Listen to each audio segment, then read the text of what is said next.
দর্শক আপনাদের সবাইকে শুভেচ্ছা আমন্ত্রণ জানাচ্ছি প্রথম আলোর আজকের বার্তা কক্ষে। আপনারা এরই মধ্যে জেনেছেন 12ই ফেব্রুয়ারি বৃহস্পতিবার 2026 এই দিন জাতীয় নির্বাচন অনুষ্ঠিত হতে যাচ্ছে। ত্রয়োদশ জাতীয় সংসদ নির্বাচন এবং একই সঙ্গে দেশে চতুর্থবারের মতো গণভোটের তফসিল ঘোষণা করলেন প্রধান নির্বাচন কমিশনার। এসব নিয়ে আমাদের আজকের আয়োজন নির্বাচনী মহাসড়কে বাংলাদেশ আলোচনার জন্য আমরা আমন্ত্রণ জানিয়েছি নির্বাচন বিশেষজ্ঞ ডক্টর মোহাম্মদ আব্দুল আলীমকে। আর দর্শক এই বিষয়ে আলোচনায় যাওয়ার আগে আজকের বার্তা কক্ষের বিষয়টি ঘোষিত তফসিল অনুযায়ী কি বিষয় ঘোষণা করা হলো সেটি আমাদের দর্শকদের জন্য একবার জানিয়ে দিতে চাই। আপনারা এরই মধ্যে জেনেছেন মনোনয়নপত্র জমা দেওয়ার শেষ সময় 29 ডিসেম্বর, মনোনয়নপত্র বাছাই 30 ডিসেম্বর থেকে 4 জানুয়ারি পর্যন্ত। রিটার্নিং কর্মকর্তার সিদ্ধান্তের বিরুদ্ধে আপিল দায়ের 11 জানুয়ারি এবং আপিল নিষ্পত্তি হবে 12 থেকে 18 জানুয়ারি 2026। প্রার্থিতা প্রত্যাহারের শেষ সময় 20 জানুয়ারি। চূড়ান্ত প্রার্থী তালিকা প্রকাশ এবং প্রতীক বরাদ্দ দেওয়া হবে 21 জানুয়ারি। নির্বাচনী প্রচার শুরু হবে 22 জানুয়ারি থেকে এবং প্রচার শেষ হবে 10 ফেব্রুয়ারি সকাল 7:30টায়। আর এই হলো মোটামুটি ভোটের আয়োজন এবং নির্বাচনে মোট ভোটার সংখ্যা থাকছে 12,76,00,000-এরও বেশি। এসব নিয়ে আমাদের আজকের আয়োজন নির্বাচনী মহাসড়কে বাংলাদেশে আজকের বার্তা কক্ষে। সঙ্গে থাকছে আমি শামসুজ্জোহা।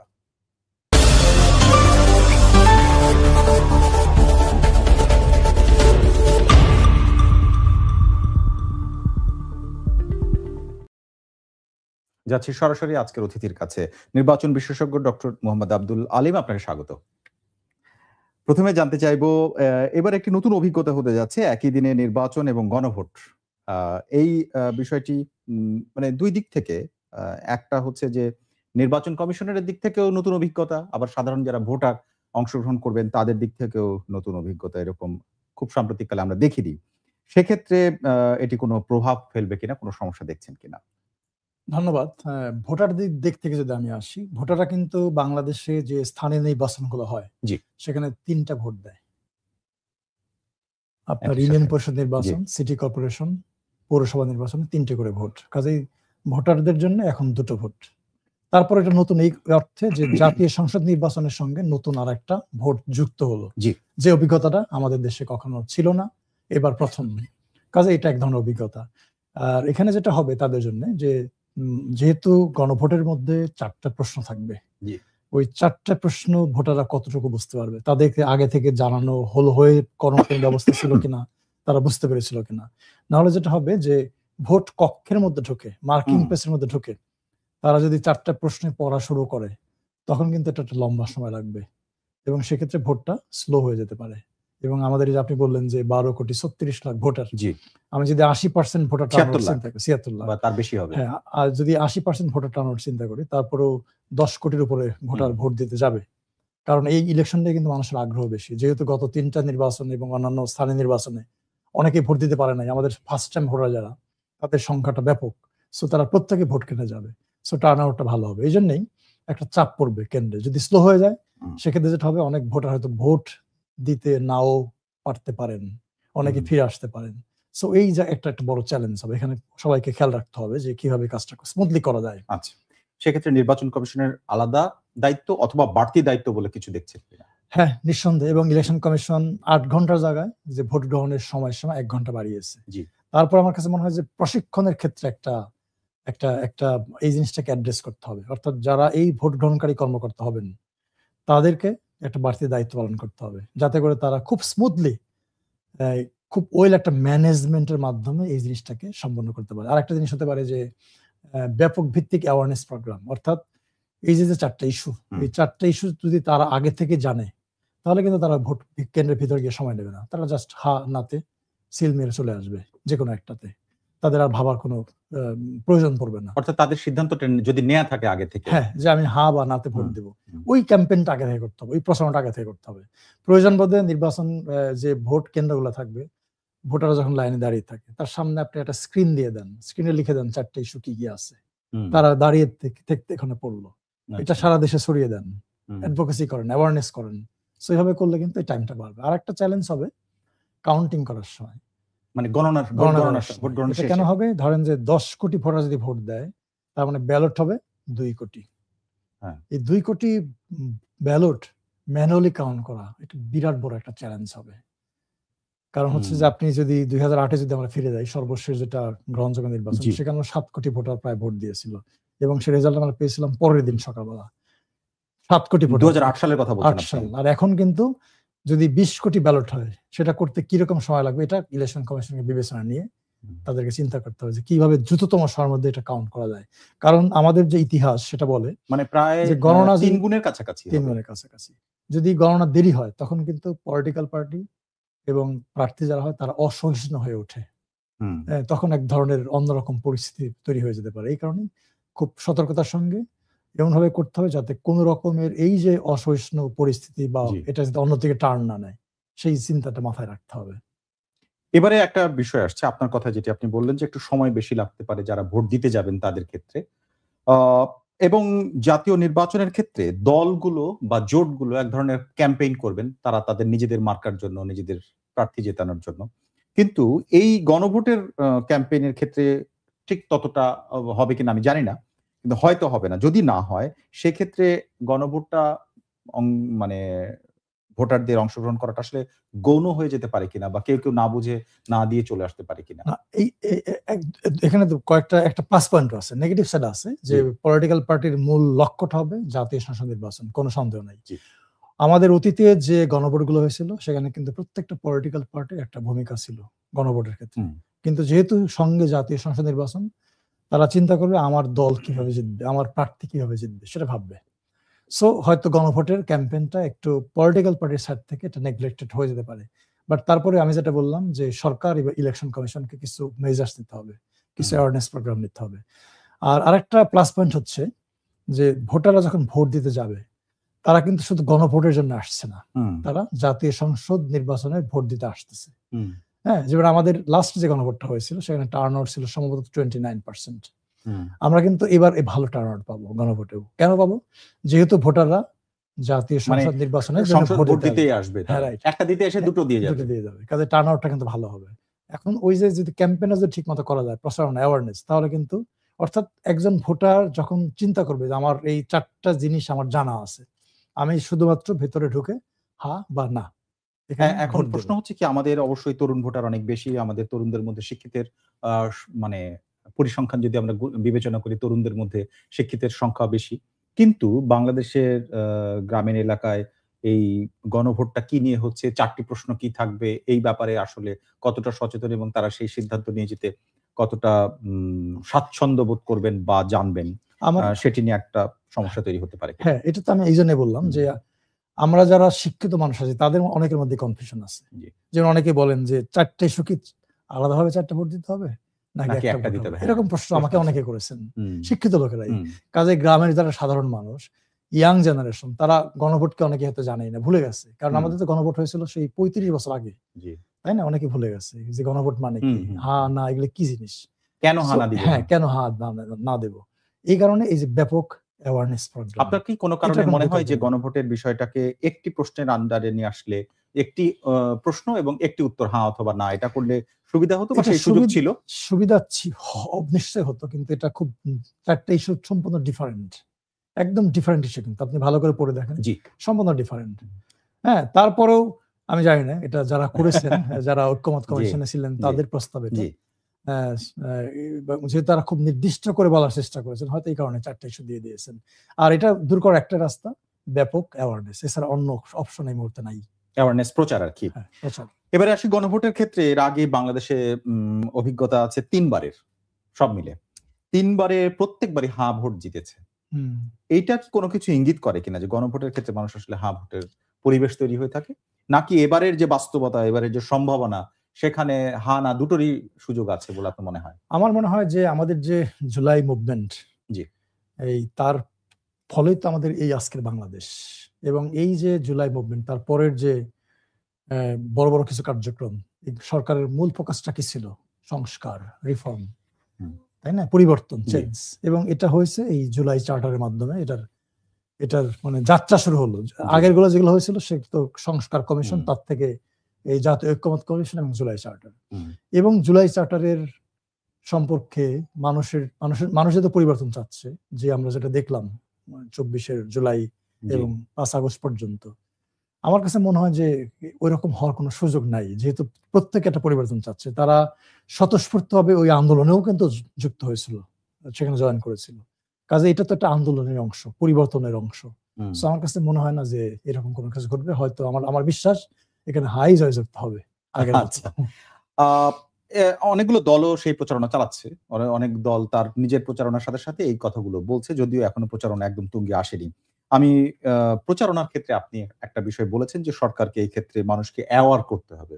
সাধারণ মানে ভোটারকে, গণভোটের জন্য। মানে গণভোটের জন্য ভোটারদেরকে জানাতে হবে। প্রশ্নগুলো কি, কিভাবে ভোট দিতে হবে বা কি বিষয়টা তারা ফেস করতে যাচ্ছে। প্রশ্ন হলো, আজকে সিইসি যখন বক্তৃতা করেছিলেন তখন তিনি অনলাইনের বিষয়ে একটি হুঁশিয়ারি আমি বলবো যে উল্লেখ করেছেন যে অনলাইনে যদি কেউ অপপ্রচার চালায় তাহলে সেটি শাস্তিযোগ্য অপরাধ, বিশেষ করে এআই এর যুগে। অনলাইনে ফেসবুক বা সোশ্যাল মিডিয়ার কথা এর আগে আমরা শুনেছি। এআই এর যুগে যখন এটি বলা হচ্ছে, এআই তো সংবাদ মাধ্যমও ব্যবহার করতে পারে। এআই তো একটা সাধারণ মানুষ ইতিবাচক কারণেও ব্যবহার করতে পারে।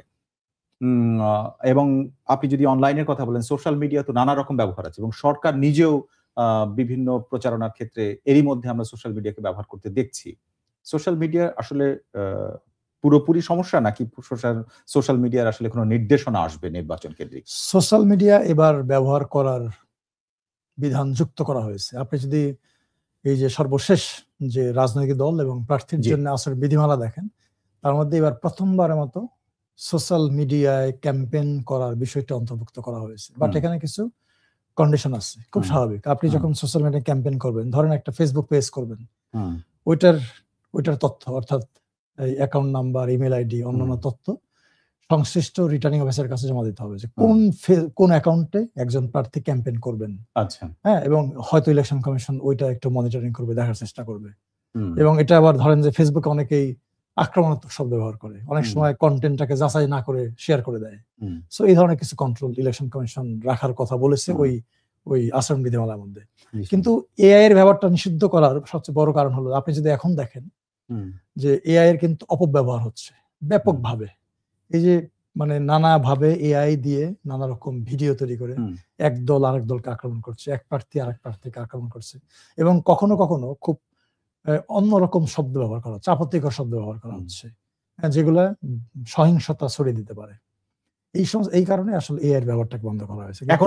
কিন্তু সোশ্যাল মিডিয়ার ব্যবহার কিন্তু বন্ধ না, এটা থাকবে। সুন্দর কথা যে সোশ্যাল মিডিয়া এক সময় কিন্তু এরকম ছিল যে সোশ্যাল মিডিয়ায় ব্যবহার করা এবং সোশ্যাল মিডিয়া শেয়ার করা কোনো কিছুই কেউ বিশ্বাস করবে না, এরকম ছিল। এখন সেই বাস্তবতা কি আছে? নাই।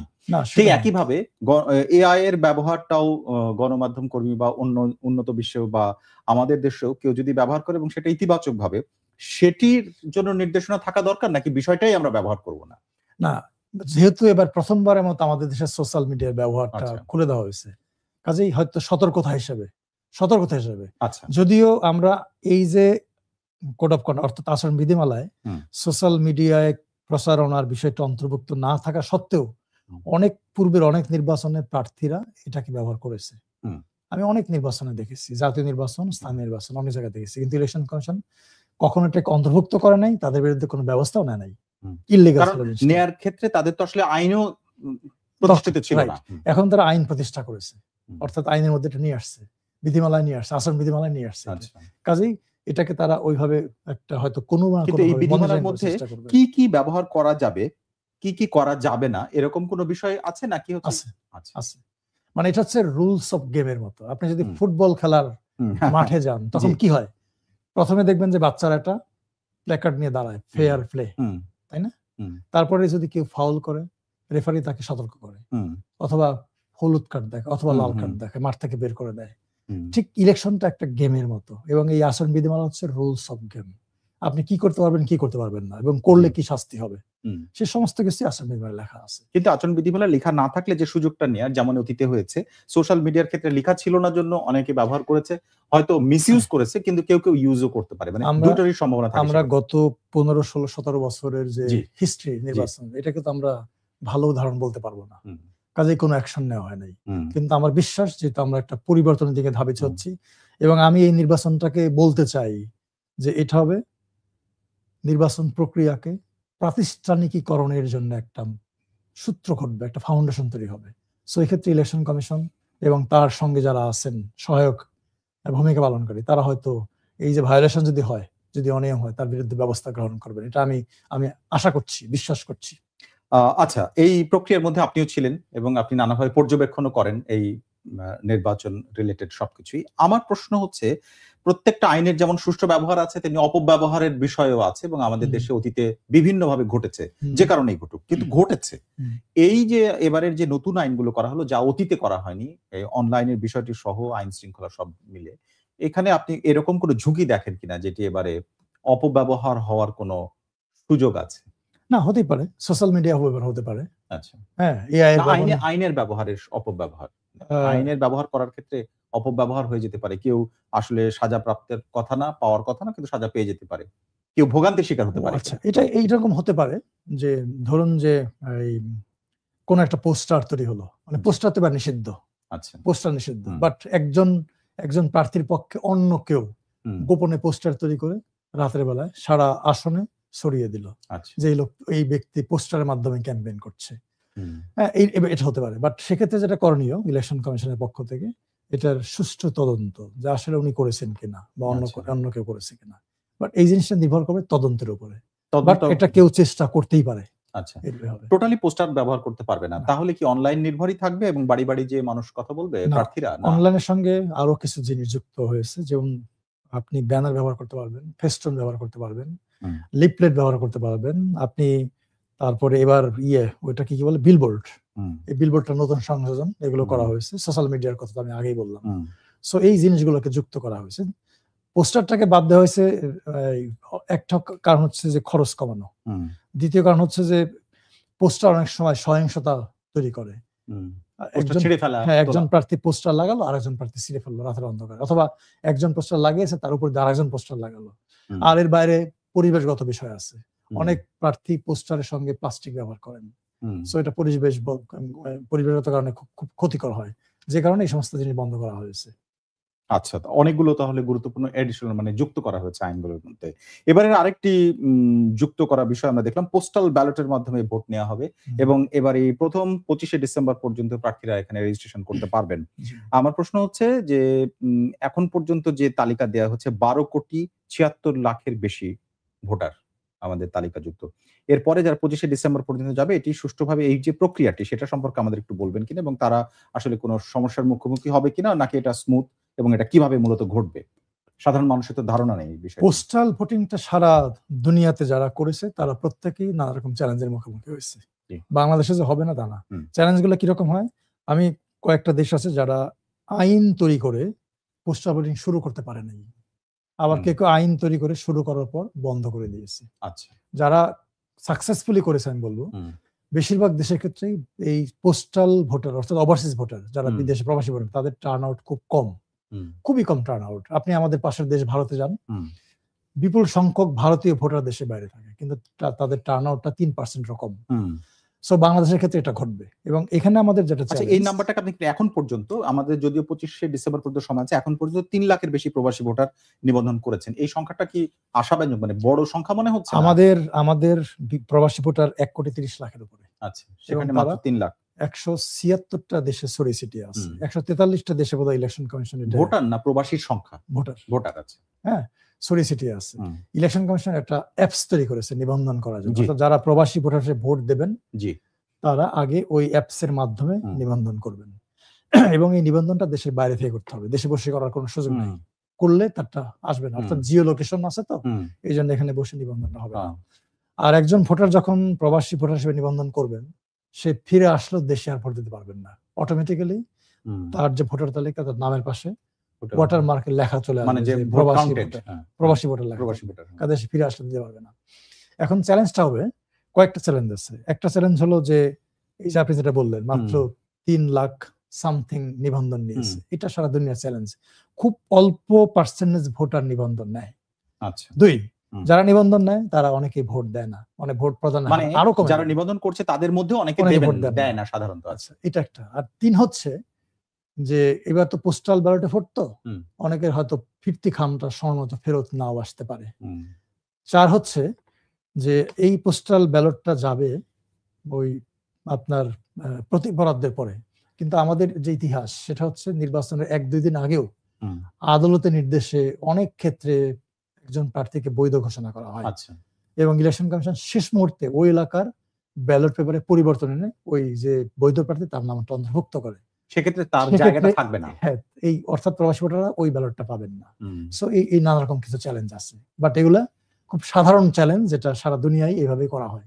আরেকটি বিষয় বলা হচ্ছে, দেশে অবস্থান করা 3 ধরনের মানুষ তারা এই পোস্টাল ব্যালটের মাধ্যমে ভোট দিতে পারবেন। এর প্রয়োজনীয়তা এবং তাদের সম্পর্কে যদি একটু বলেন। যারা ইলেকশনের সঙ্গে জড়িত, এই যে তারপরে যারা জেলখানায় আছেন, আরেকটা কি সাংবাদিক, এই 3 রকমের মানুষ, তারা চিকিৎসক, এটা তারা আসলে ওই একইভাবে পোস্টাল ব্যালটে ওই একটু আগে ভোট দিবেন এবং একই প্রক্রিয়ায় ভোটটা সংশ্লিষ্ট আসনে চলে আসবে। এবং এটা গণনা হবে, পোস্টাল ভোটিং যে গণনা করা হবে সেটা হচ্ছে যখন ফিরতি খামগুলো আসবে, পোস্টাল ব্যালটে ফিরতি খামগুলো যখন আসবে তখন এটা কোনো কেন্দ্রে যাবে না, এটা সরাসরি রিটার্নিং অফিসারের দপ্তরে যাবে। এবং রিটার্নিং অফিসার ওখানে একজন প্রিজাইডিং অফিসার এবং প্রয়োজনীয় সংখ্যক, এটা নির্ভর করবে প্রয়োজনীয়তা যে কত সংখ্যক ভোটার আসতেছে এই পোস্টাল ব্যালটে আসতেছে, ওখানে উনি গণনা করে এটা ওই যে অন্যান্য যে টোটাল রেজাল্ট থাকবে তার সঙ্গে উনি যুক্ত করবেন। এইভাবেই গণনাটা শেষ হয়ে যাবে এবং এটা পর্যবেক্ষকরা, সাংবাদিকরা দেখতে পাবেন ওপেন। এই এতক্ষণ পর্যন্ত আমরা যে আলোচনাগুলো করলাম সেগুলো হচ্ছে এখন পর্যন্ত যে সংস্কারগুলো হয়েছে এবং এবারের প্রসেস, এগুলো নিয়ে। কিন্তু আরেকটি বিষয় নির্বাচনের সঙ্গে সরাসরি জড়িত, সেটি হচ্ছে নির্বাচনের নিরাপত্তা।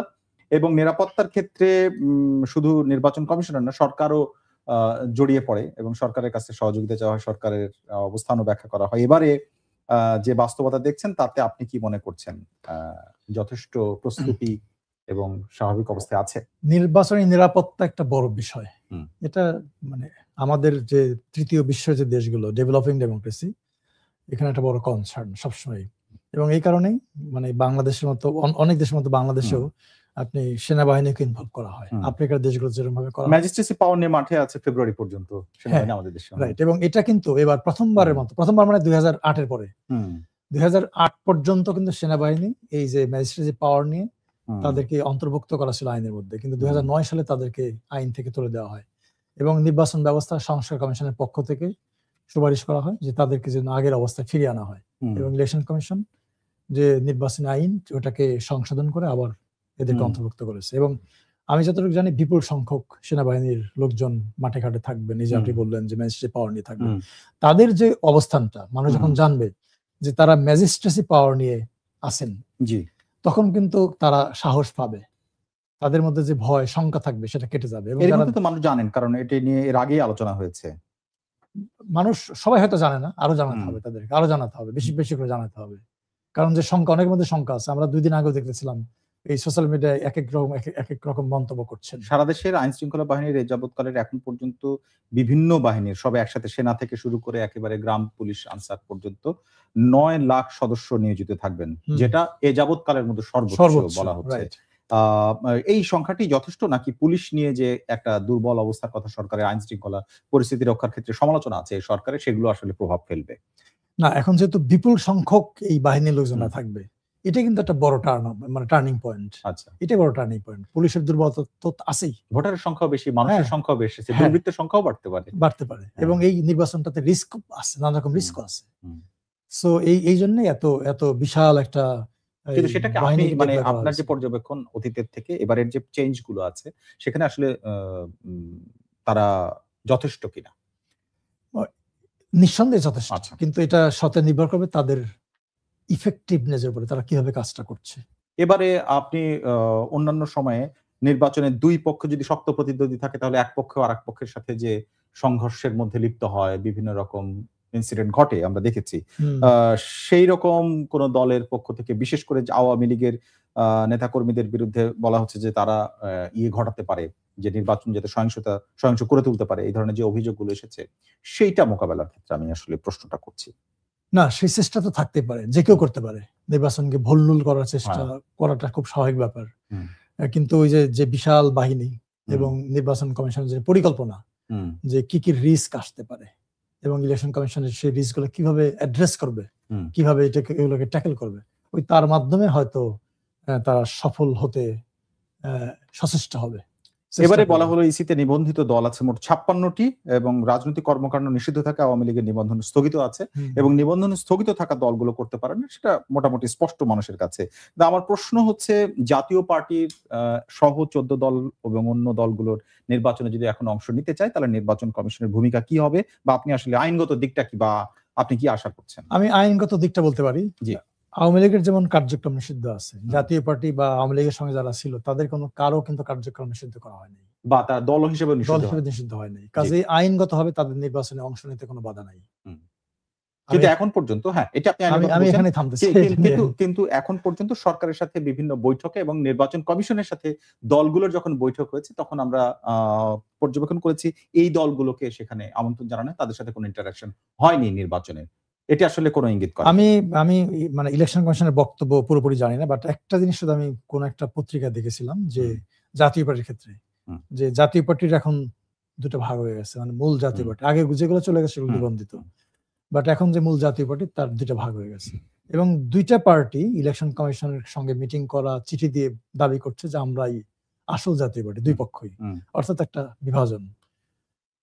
সো ইলেকশন কমিশন হয়তো চিন্তা করছে যে দুইটা ভাগ হয়ে গেছে, আমরা কাকে রিয়েল জাতীয় পার্টি মনে করব, সে ধরনের একটা ব্যাখ্যা ইলেকশন কমিশনের পক্ষ থেকে আছে, আমি পত্রিকা দেখেছি। বাট এটা অ্যাকচুয়ালি এখনই একটা শুরু হওয়া দরকার যে কোন জাতীয় পার্টি আসল জাতীয় পার্টি, এবং এটা নিয়ে আদালতের কিন্তু রায় আছে। সেটা নিশ্চয়ই একটা সমাধান আছে, সেটা নিয়ে আসলে ইলেকশন কমিশন উদ্যোগ নেবেন নাকি পার্টি উদ্যোগ নেবে, সেটা এটা যদি ইলেকশন কমিশনের পক্ষ থেকে বলা হয় যে আমরা কাউকেই নির্বাচনে আসতে দেব না, তখন কিন্তু এরা আদালতে যেতে পারে।